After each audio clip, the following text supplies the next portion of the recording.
제목을 한번 읽어볼까요? 인생템을 만나면. 시작. 인생템을 만나면 이전 것은 버려집니다. 이런 제목으로 오늘 말씀 나누려고 합니다. 요즘 그 인생템이라는 말이 있습니다. 이 단어는 그 인생에서 만난 최고의 아이템이라는 그런 말씀입니다. 여러분, 이런 인생템 만난 적 있으신가요? 사람마다 기호도 다르고 또 필요가 다르기 때문에 인생템은 그 저마다 각양각색일 수 있습니다. 어떤 분은요, 술술 잘 써지는 이제 필기구를 딱 사게 되고 그것을 자기 인생템이라고 합니다. 또 어떤 분은 핏이 잘 사는 어떤 원피스를 사거나 또는 바지를 사거나 이렇게 사서 그것을 이게 나의 인생템이야 라고 이야기하기도 하고요. 또 어떤 분은 선물로 받은 가방을 계속 줄곧 들고 다니면서 이게 내 인생템이야 라고 말하기도 합니다. 자, 여러분은 이런 인생템 있으신가요? 돌아보면 제게도 인생템이 있는 것 같습니다. 뭘까요, 여러분? 제 인생템? 당연히 성경책 아니겠어요? 그죠? 예. 부동의 1위는 성경책. 자, 그러면 2위의 인생템은 뭘까요? 잘 모르시겠어요? 제가 원래 운동을 좋아하지 않아요. 놀라시지도 않네요. 보기와 달리 이게 제가 워낙 깔끔하기 때문에 운동으로 옷이 젖는 거, 땀 냄새 나는 거 이런 거를 제가 좋아하지 않습니다.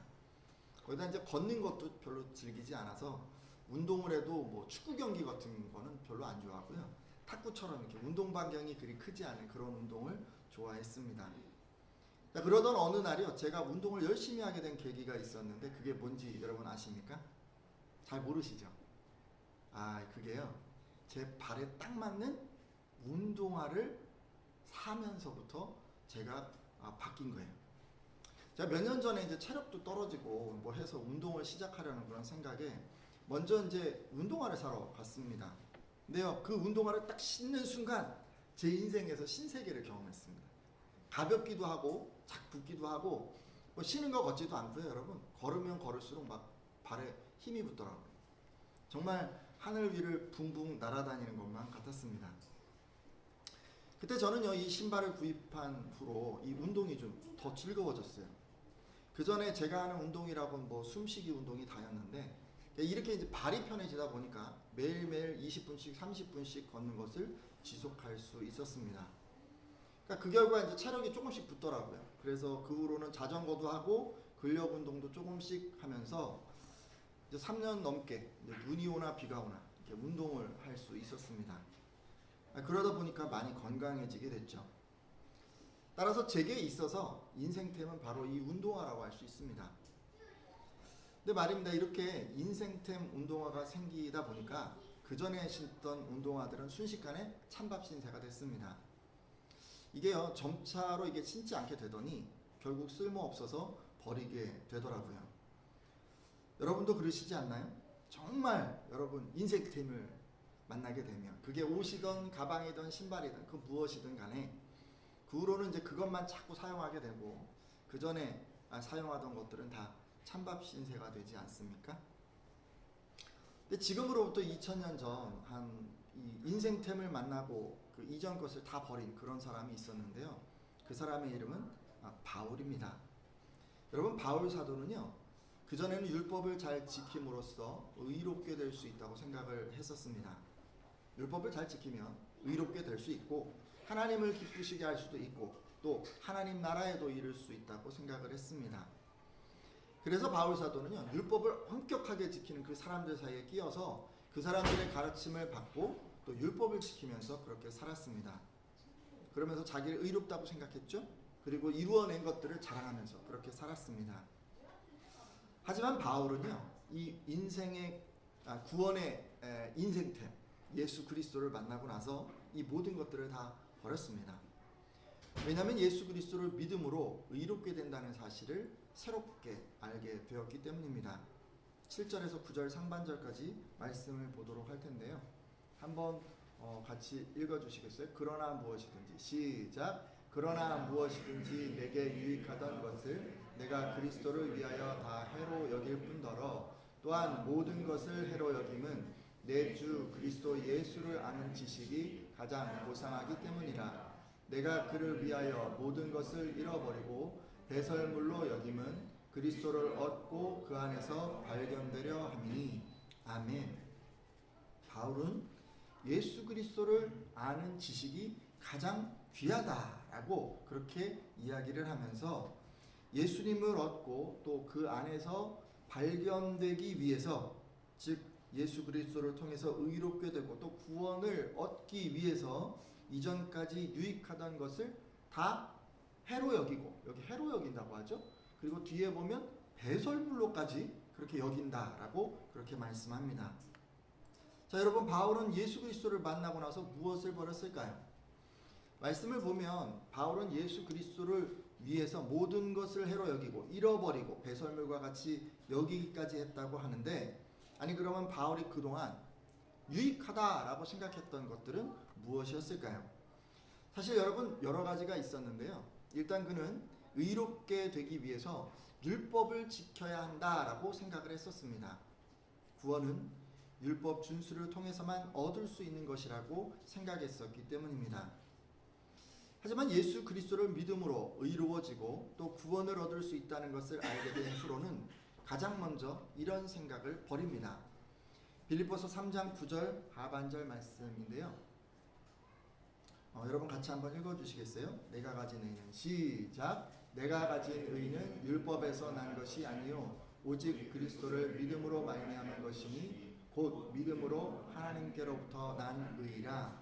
아멘. 여러분, 지금 바울이 뭐라고 하고 있죠? 자기가 가지고 있는 그 의, 그것은 어디에서 말미암은 것이라고 하고 있습니까? 율법으로 의롭게 됐다고 하고 있어요? 아니잖아요, 그죠? 지금 예수 그리스도를 믿음으로 하나님께로부터 난 그 의라고 지금 고백하고 있지 않습니까? 그렇죠, 여러분. 지금 바울의 그 신앙에 큰 변혁이 일어난 것입니다. 그전에는 어떻게 생각했냐면 뭔가 선을 행함으로 의롭게 될 수 있다라고 생각을 했었는데, 이제는 예수 그리스도를 믿음으로 의롭게 될 수 있다라고 바뀌었기 때문입니다. 여러분, 예수님을 따르는 우리들 안에도 바울과 같은 이런 변화가 반드시 일어나야 합니다. 아직 예수님을 깊이 알지 못하는 분들 가운데는 이런 생각하실 수 있어요. 그냥 다른 사람에게 해를 끼치지 않고 이 세상에서 착하게 살면 되지 않나. 그렇게 하면 하나님께서도 나를 의롭다라고 인정해 주시지 않을까라고 생각하는 분이 계실 수 있는데, 오늘 말씀에 의하면 그것만으로는 좀 부족합니다. 우리가 만들고 쌓은 그 의로는 하나님 앞에 나갈 수 없기 때문에 그렇습니다. 여러분, 이사야 64장 6절을 보면요, 이사야 선지자는 이런 얘기를 합니다. 무릇 우리는 다 부정한 자 같아서 우리의 의는 다 더러운 옷 같으며 라고 말씀합니다. 그리고 이어서 우리는 다 잎사귀같이 시들므로 우리의 죄악이 바람같이 우리를 몰아가나이다 라고 고백하고 있습니다. 우리가 착하게 살아서 만드는 의는 다 그냥 우리가 입는 더러운 옷과 같고 그냥 시들어버리는 잎사귀와 같다고 하는 거예요. 그래서 바람같이 몰아가는 이 죄악 앞에서 우리가 속수무책이라고 이사야 선지자는 고백하고 있습니다. 여러분, 우리들은요, 우리 노력으로 의롭게 될 수가 없어요. 우리는 그걸 인정해야 합니다. 하나님이 우리에게 주신 구원의 방법, 예수 그리스도를 받아들여야 합니다. 우리들은 오직 예수 그리스도를 믿음으로만 의롭게 되는 것입니다. 그래야 여러분 구원을 얻는 거예요. 여러분, 이 말씀에 아멘이십니까? 지금 그 바울이요, 자기는 오직 예수 그리스도를 믿음으로 의롭게 되었다고 고백하고 있지만 사실 바울이 처음부터 그랬던 건 아니에요. 바울 역시도 처음에는 율법을 따라 살아감으로 의롭게 될 수 있고 구원을 얻을 수 있다고 생각했었습니다. 하지만 여러분, 그런 생각을 버리고 오직 예수 그리스도를 믿음으로만 의롭게 될 수 있다고 생각하게 된 것은 그에게 말씀이 있었기 때문입니다. 빌립보서 3장 8절 상반절, 아까 읽은 부분인데요. 제가 한번 다시 읽도록 하겠습니다. 또한 모든 것을 해로 여김은 내 주 그리스도 예수를 아는 지식이 가장 고상하기 때문이라. 아멘. 여러분, 바울은요, 예수 그리스도를 아는 지식, 곧 말씀을 통해서 이것을 알게 됐어요. 바울은 말씀을 통해서 무엇이 구원을 위한 진리이고 길인지를 깨달았습니다. 그는 말씀을 통해서 하나님이 주시는 구원은 율법을 잘 지키며 살아서 얻어지는 것이 아니라 하나님이 이 땅에 보내신 예수 그리스도를 믿음으로 얻는다는 것을 알게 되었던 것입니다. 저는 여러분들도 바울과 같은 이런 체험을 꼭 하셨으면 좋겠습니다. 하나님의 말씀을 듣고 또 읽고 또 묵상하는 가운데 내가 쌓은 선한 행위로 의롭게 되는 것이 아니라 예수 그리스도를 믿음으로 의롭게 된다는 것을 다 깨닫게 되기를 소망합니다. 그래서 여러분 바울처럼요, 자기 스스로 의롭게 될 수 있다는 이런 허망한 생각을 버리고 내 죄값을 치르기 위해서 예수 그리스도가 대신 죽어주셨다는 것을 믿음으로 하나님께서 주신 의를 얻기를 예수님의 이름으로 축원합니다. 여러분 이렇게 의롭게 되고요, 구원을 얻기 위한 인생템 누구를 만났다고 그랬어요? 예수 그리스도를 만났어요. 예수 그리스도를 그가 얻게 됐어요. 자, 이렇게 얻게 된 바울은 가장 먼저 뭘 버렸냐면 이전에 가지고 있었던 생각, 율법을 통해서 내가 구원을 얻을 수 있다라는 그 생각을 버렸습니다. 그리고 그걸 끝난 게 아니고요, 그 다음으로 예전에 그 율법을 따라 살아가면서 유익하게 생각했던 것들이 있었는데 그것들조차도 다 허망하게 생각하고 의미 없다 생각하고 이것들을 차례로 버리게 됩니다. 자, 그럼 그는 예수 그리스도를 만나기 전에 무엇을 유익하다고 생각했을까요? 우리는 앞선 구절에서 예수 그리스도를 만나기 전까지 이 바울 사도가 중요하게 생각해 왔던 것이 무엇인지 알 수 있습니다. 빌립보서 3장 5절에서 7절 말씀인데요.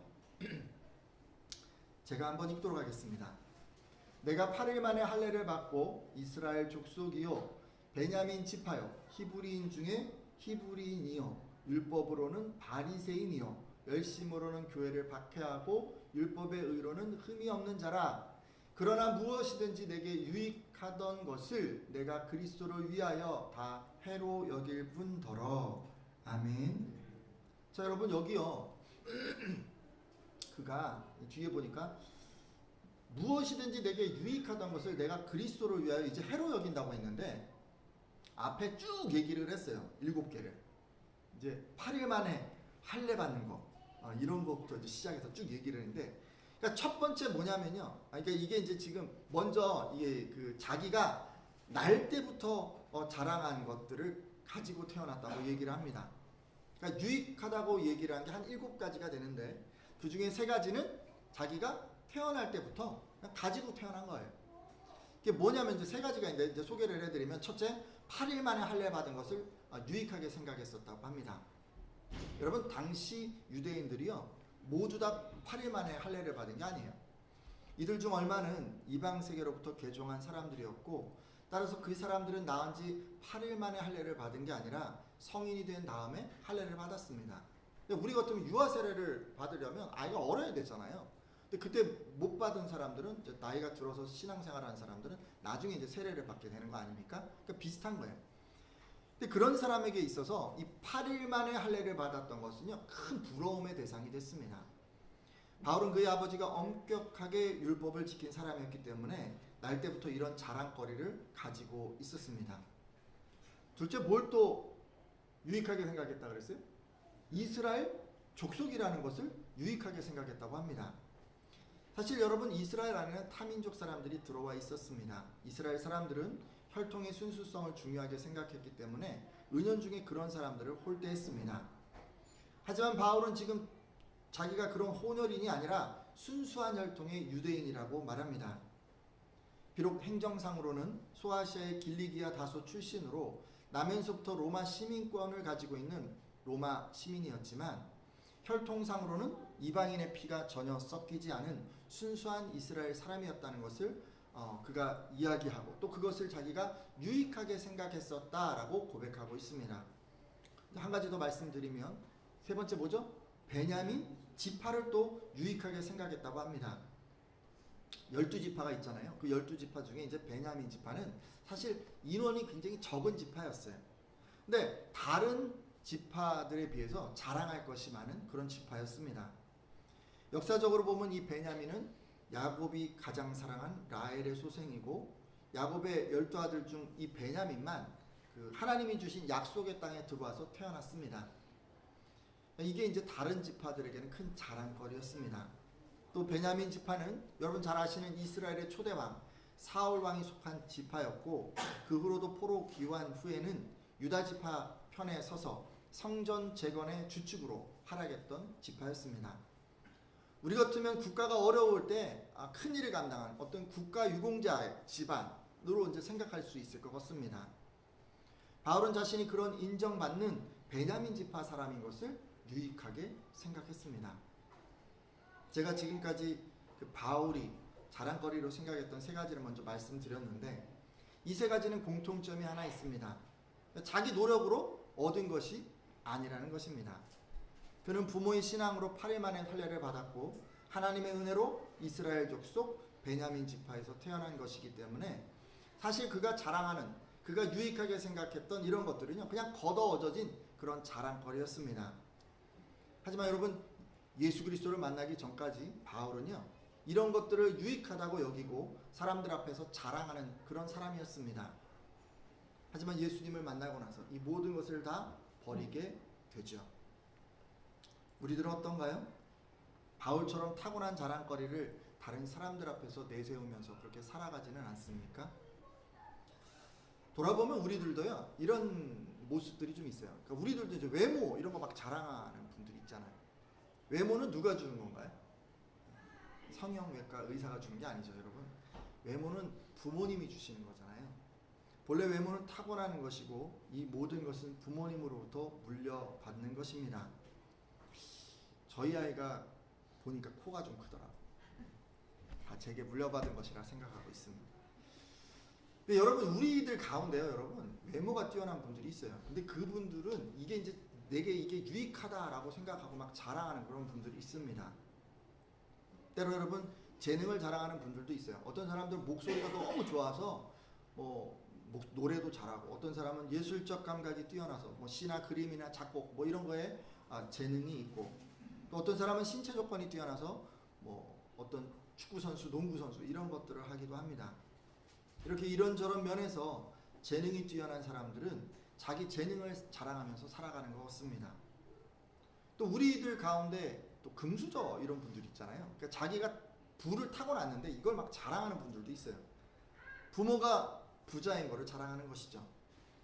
이런 사람들은 자기 부모 것이 곧 자기 것이라 생각해서 그런 것 같습니다. 또 가문을 자랑하는 사람도 혹 있어요. 어떤 사람은 자기가 의사 집안이고 판사 집안이고 장관 집안이고 교수 집안이고 고위 공무원 집안이고 이런 거 있잖아요. 이런 것을 막 자랑합니다. 이런 것들이 유익하다라고 생각해서 다른 사람들 앞에 자랑을 하는 것입니다. 하지만 사랑하는 예배자 여러분, 여러분이 예수 그리스도를 만나시게 되면 이 모든 것들이 무익하다라고 그렇게 생각하게 되실 것입니다. 바울이 그랬던 것처럼 외모나 재능이나 부나 또는 가문과 같은 이런 것들을 다 배설물처럼 여기시게 될 것입니다. 그럼 오늘 함께한 예배자들은 구원의 인생템 예수 그리스도를 꼭 만나셔서, 그래서 이런 타고난 자랑거리들을 무익하게 여기게 되시기를 예수님의 이름으로 축원합니다. 여러분, 예수 그리스도를 구원의 인생템으로 만난 이후에 제가 이제 금방 그 타고난 자랑거리 이런 것들을 이제 버렸다라고 말씀드렸는데, 이것만 버린 게 아니고요, 자기 능력으로 자기 노력으로 성취한 어떤 성취한 자랑거리도 바울은 다 버렸습니다. 자, 그럼 바울은 어떤 것들을 자기 노력으로 성취했었을까요? 빌립보서 3장 5절 하반절을 참조해 보면 히브리인 중에 히브리인이요 이렇게 얘기를 합니다. 히브리인 중에 히브리인이요. 이게 지금 뭐냐면요, 제가 아는 한 목사님이 미국에 이제 워싱턴으로 선교를 가셨어요. 근데 그 자녀들을 거기서 오랫동안 양육을 하다 보니까 아이들이 한국어에 서툴더라고요. 어려운 말은 잘 알아듣지도 못하고 한국어로 된 책은 잘 읽지도 못할 정도입니다. 게다가 한국의 음식, 문화, 예절과 같은 것들은 잘 알지 못합니다. 저는 그 선교사님의 그 자녀들이요, 한국 사람이라기보다는 오히려 그 미국 사람에 더 가깝다라고 그런 생각이 드는데요. 근데 지금 바울은 나는 히브리인 중에 히브리인이라는 그런 말로 자신이 지금 이스라엘을 떠나 외국에 살고 있지만 그런 이질감이 하나도 없었다라고 말합니다. 당시 정통 유대인들은 히브리어를 자유자재로 구사할 수 있어야 했습니다. 모든 율법을 다 읽어내고 또 암송까지 할 수 있어야 했습니다. 또 이외에도 히브리인의 의복을 입고 절기를 다 지키고 종교의식을 다 행해야 했습니다. 근데 여러분, 바울이 지금 이 모든 것에 어려움이 없었다고, 그럴 정도로 자기가 열심히 히브리어를 읽고 히브리 문화를 습득하고 그렇게 했다고 지금 그것을 말하고 있는 것입니다. 둘째, 율법으로는 바리새인이라고 얘기를 하는데, 여러분, 바리새인은 당시 유대에서 정통파로서 가장 유력한 어떤 파당이었습니다. 당시 헬라의 그 자유 정신 이런 것들을 무분별하게 받아들여서 정통 신앙을 훼손하던 유대인들에 대한 어떤 반동으로 이 바리새인들이 시작이 되었습니다. 그러다 보니까 초기에는 정치를 삼가하고 종교적인 순수성을 지키고자 하는 선한 동기를 지니고 있었습니다. 그러다 보니까요, 유대인들이 이 바리새인들을 정말 존경을 했던 거예요. 한마디로 이 바리새인이라 하면 유대 사회에서 존경받는 사람, 성공한 사람이라고 할 수 있었습니다. 근데 지금 바울은 자기가 그런 바리새인이 되었다고 이야기합니다. 그냥 된 게 아니에요, 여러분. 노력해서, 힘써서, 애써서 이 바리새인이 된 거예요. 실제로 바울은 그 삶을 돌아보면 이 바리새인이 되려고 예루살렘으로 유학을 떠났습니다. 그는 바리새인이 되기 위해서 이렇게 시간과 돈과 노력을 아끼지 않았던 것입니다. 그리고 이런 각고의 노력 끝에 바리새인들 중에서 가장 유력한 가말리엘이라고 하는 그런 스승의 문화에 들어갔습니다. 지금 같으면 이렇게 볼 수 있어요. 엄청나게 열심히 공부를 해서 노력을 해서 누구나 다 할 수 있는 그런 유수의 대학에 총망받는 그런 어떤 학과에, 그 중에서도 가장 인지도 있는 그런 교수님의 박사 과정생 정도 됐다고 지금 생각할 수 있습니다. 그래서였을까요? 바울은 지금 자기 노력으로 최고의 바리새인이 된 것을 자랑했었다고 고백하고 있습니다. 셋째, 여러분, 여기 안 나오네요. 셋째, 열심으로는 교회를 박해하고 율법의 의로는 흠이 없는 자라라고 그렇게 말하고 있는데요. 바울은 바리새인이 되어서 율법을 잘 지켰습니다. 누가 봐도 흠이 없을 정도로 열심히 율법을 엄수했습니다. 근데 이게요, 그냥 그 정도 자기 열심히 지키는 것으로 끝나지 않고요, 내가 이스라엘 이 모든 공동체가 다 율법을 잘 지키도록 해야겠다, 순수성을 유지해야겠다, 이런 식으로 이제 마음이 막 더 간 거예요. 그래서 율법 준수에 대한 이런 열심 때문에 바리새인으로서 가지고 있었던 어떤 종교적 신념 때문에 율법과 정통신앙에 위배된다고 생각했던 이 교회 공동체를 핍박했습니다. 여러분, 이런 그의 열심은요, 잘못된 믿음에서 비롯된 것이지만 다른 한편에서 보면 바리새인들이 요구하는 신앙을 그가 열정적으로 따랐기 때문에 생겨난 것으로 볼 수도 있습니다. 바리새인들 사이에서도 이런 얘기 듣고 싶었던 거예요. 이 바울 저자는 정말 율법을 잘 지키는 사람이야. 우리 바리새인 중에서 정말 없어서는 안 될 사람이야 라는 그런 인정을 받고자 하는 욕심이 교회를 박해하는 것으로 나타난 것이라는 말씀입니다.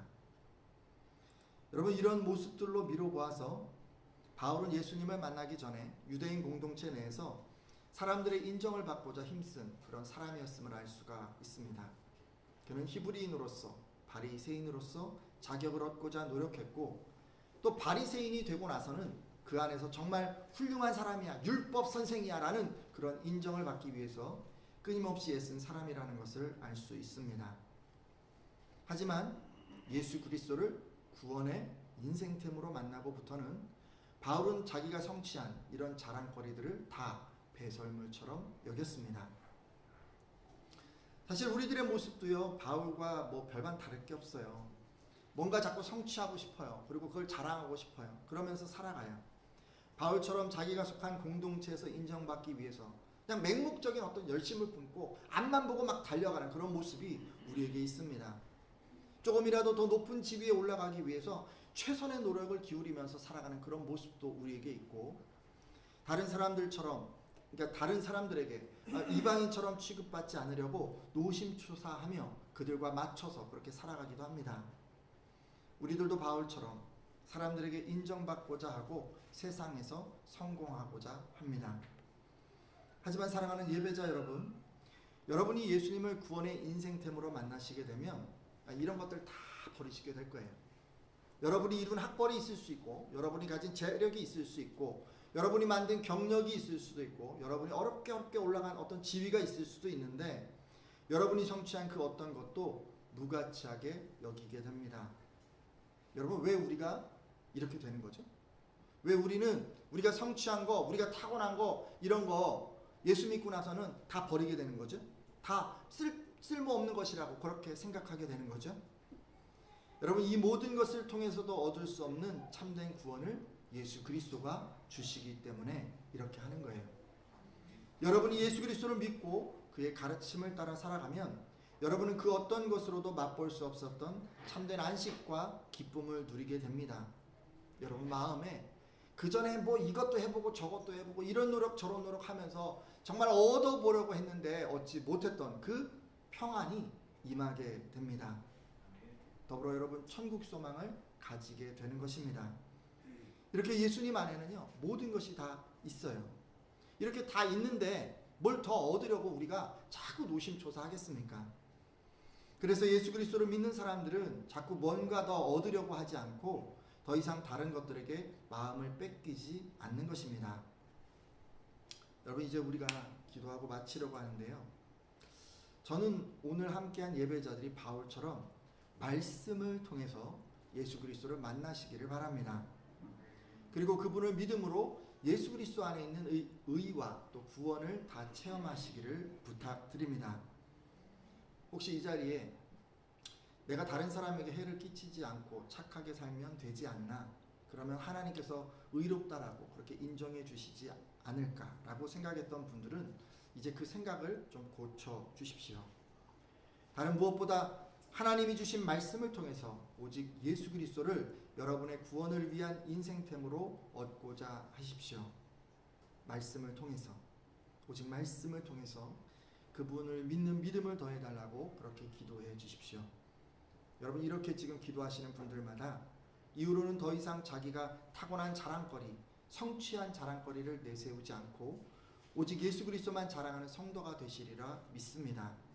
아울러 여러분 예수 그리스도 안에서 참된 안식과 기쁨을 누리시리라 믿습니다. 함께 잠깐 이것들을 위해서 기도하도록 하겠습니다.